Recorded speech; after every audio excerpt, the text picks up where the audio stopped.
All right, folks, so now we are at the clutch installation on Kevin's 340 small block Mopar. Just to recap, this 340 stroker, that's 416 cubes now. That's the car that's going into. It's a 1970 Dart Swinger, and it is a 4-speed now. So before we get this thing on the engine stand, we're gonna go ahead. Kevin bought some really nice parts.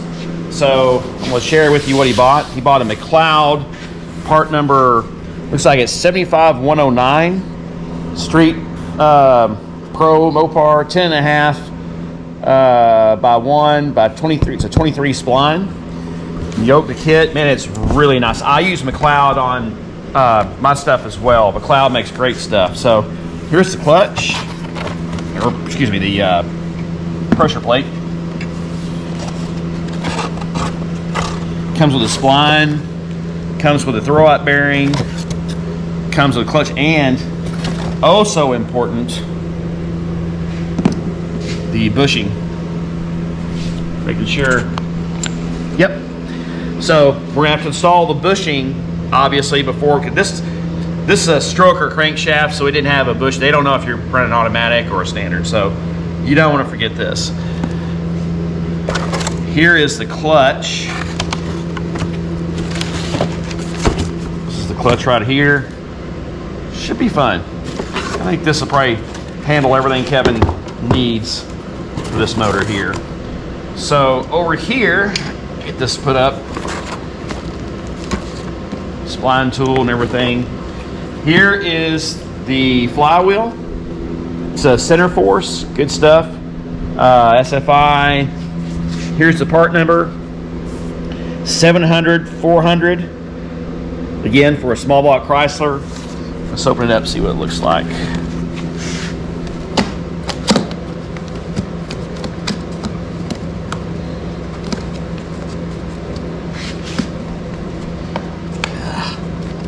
Get it open.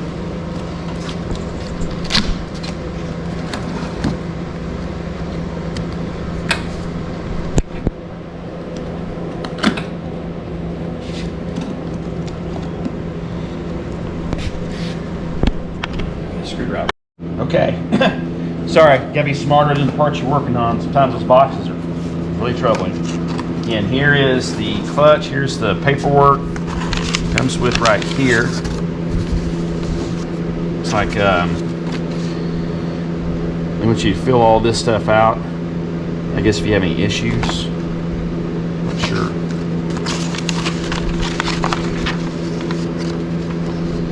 All center force flywheels have preservative on them. So obviously you need to clean it off. And there it is. It's really nice and really heavy. So, get his flywheel bolts. We're gonna get this thing installed and ready to go. Okay, so I have tapped in the pilot bushing into the crank. You can see it right there. Came with the kit. There it is right there. I just took a large socket where it was on the drive end. It was a 1/2-inch drive, and I think it was a 1-inch. And I just used my hammer and I just easily just tapped it on in. I put a little grease on the outside and on the inside. I want that pilot with that input shaft to just ease on in there. It should just, that way it's not scraping and chafing and fighting you. So now also these bolts, a lot of engines are offset on the crank, on the flange for your flywheel bolts. As you can see, this one's got one hole right here and they're offset.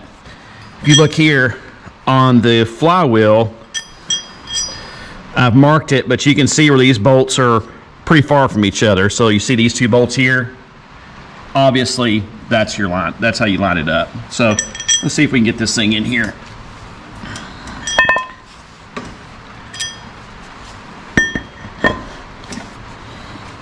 This thing is really heavy, so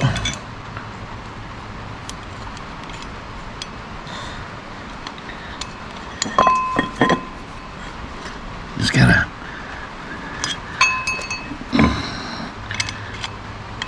There it is. Okay. And really what I should have done is I should have tilted my engine here so it's not trying to fall off, but you get the gist of it. Looks like we're lining up. Yep. So I'm gonna put the rest of these bolts in here, take 6 bolts. Now let me also say, there's a difference. I'm sure everybody knows, but there's a difference between flywheel bolts and flex plate bolts. Flywheel bolts are going to be longer because it's thicker than a flex plate. Flex plate's thin. So you're going to have 2 different styles of bolts. Also, these are factory Chrysler, small block Chrysler flex plate bolts. They're torqued to they're torqued to 55 foot-pounds.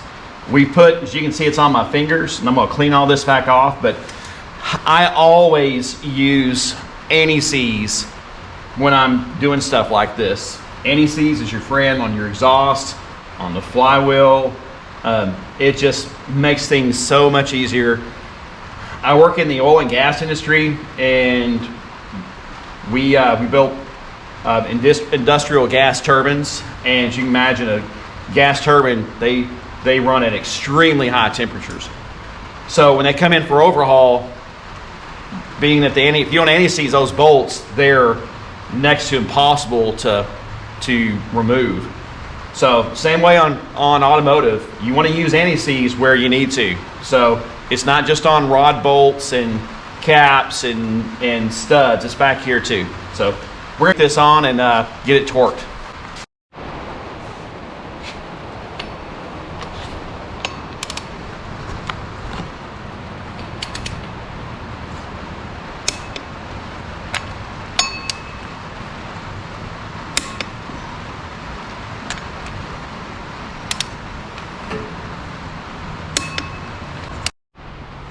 Right, now that we've torqued the flywheel down, got all the bolts in, they're torqued to 55 foot-pounds.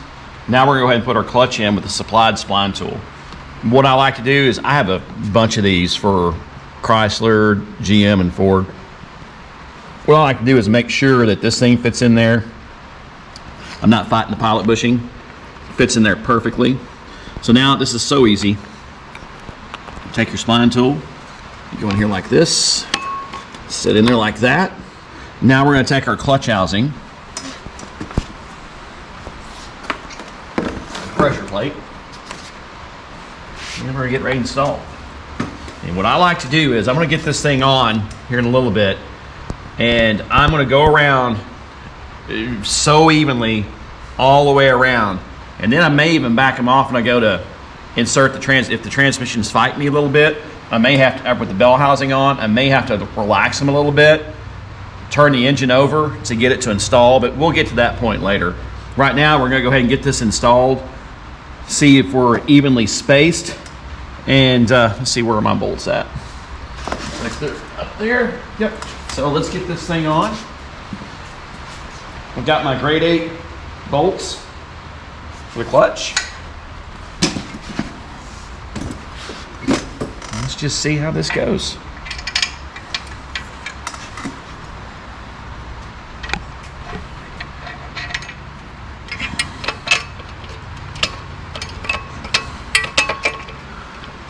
Make sure we're lining up.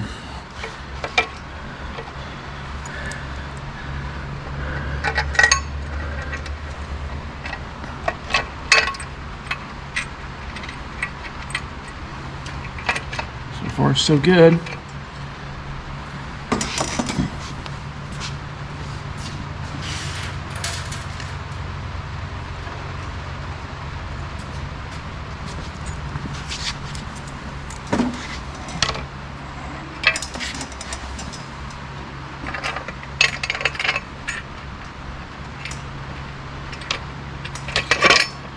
And obviously I don't have them on yet. Okay, so I've got all the bolts installed. Obviously I've got my spline tool in here. I'm gonna go around this thing really easy, because if you crank on one side too much or get off, it'll move the clutch over to one side. Even with your spline tool, there's a little bit of play in there. So I'm just gonna go slow. I like to go on the opposite sides. This side's already. And then, again, I'm not, this electric ratchet does not have a lot of torque.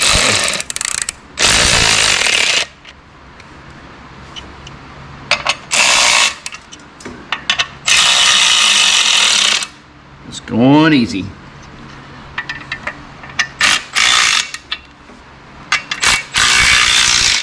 Whatever you can do to make this thing lined up as perfectly as possible, you will appreciate it when you go to stab that transmission.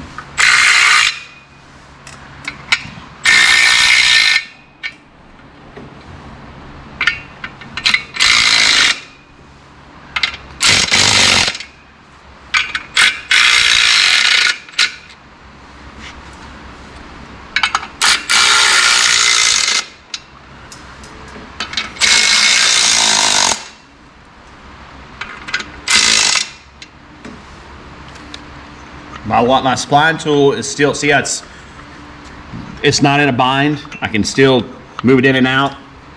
So it tells me that we're probably going nice and easy. It's keeping everything. Yep. Keeping everything.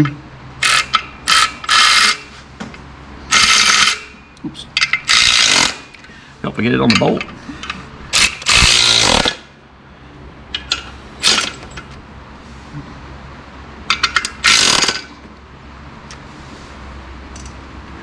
Okay, so now what I'm gonna do is I'm gonna go around and torque them. I believe it was 30 foot-pounds is what the book calls for. And then we're gonna put our bell housing on, and this bad boy's gonna get closer to being ready to go on to the engine stand. And please forgive me on all my wiring. Yes, I gotta finish up my wiring on the test stand.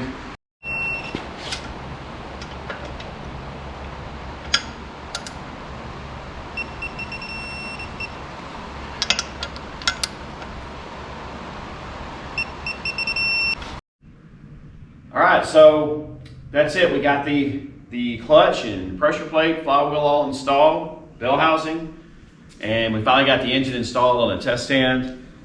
Next thing you know, we've got a lot of work. Obviously, I got a lot of wires cleaned up on my test stand, especially with the Innovate O2 sensor system. Lots of cleaning up to do. However, Kevin, we're gonna have your engine up and running, get that cam broken in, and I'm really excited to see how this thing runs with that Hughes cam, this 416. It's gonna be a really, really animated small block. So there it is, folks. Leave your comments. Anything I missed, please go down there and let me know. I've got thick skin. I make mistakes, but it's here, and then hopefully next week you guys get to see it run. Thanks, everybody.